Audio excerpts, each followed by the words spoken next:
திமுக மாணிக் தாகூர் கூட்டணி உடைஞ்சது, அவ்வளவுதான். மாணிக் தாகூரை தவிர வேற யாரும் பேசலையே. பிரவீன் சக்கரவர்த்தி ஒத்த ஓட்டு அவரெல்லாம் போட்டு ஒரு பெரிய ஆளாட்டு பேசுறது, சுப்பிரமணிய சாமி ஒத்த ஓட்ட பேசுறதா எங்களோட திராவிடர்களுக்கு வழக்கம். அதே மாதிரி இப்ப இன்னொரு திராவிட கோஷ்டி பிரவீன் சக்கரவர்த்தி ஒத்த ஓட்டை போட்டு பேசிட்டு இருக்கீங்க. என்னங்க இருக்கு அவருக்கு ஒத்த ஓட்டு கோஷ்டிகள்? மாணிக் தாகூராவது 4% ஓட்டாவது எடுத்தார, அந்த மதிக்கணுமே. இவங்க ஜோதிமணி 3 விழுக்காடு எடுத்தாங்க.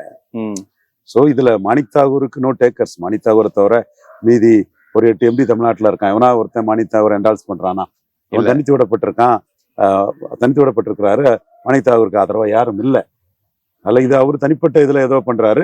ராகுல் காந்தியும் அவரை சொல்லி 4 சீட்டு ஸ்டாலின்ட்ட கூடுமான்னு பார்த்தா அது கூடட்டுன்னு நினைக்கலாம். அதுல நம்ம ஒரு கட்சி எனக்கு 4 சீட்டு கூடி வராதா, ஸ்டாலின் கொஞ்சம் பில் போற இழக்க மாட்டாரான்னு எதிர்பார்க்கறதுல நம்ம தப்புன்னு சொல்ல முடியாது. பட் ஸ்டாலின் ரொம்ப ஸ்டெடியா ஆட்சியில பங்குலன்ட்டாரு.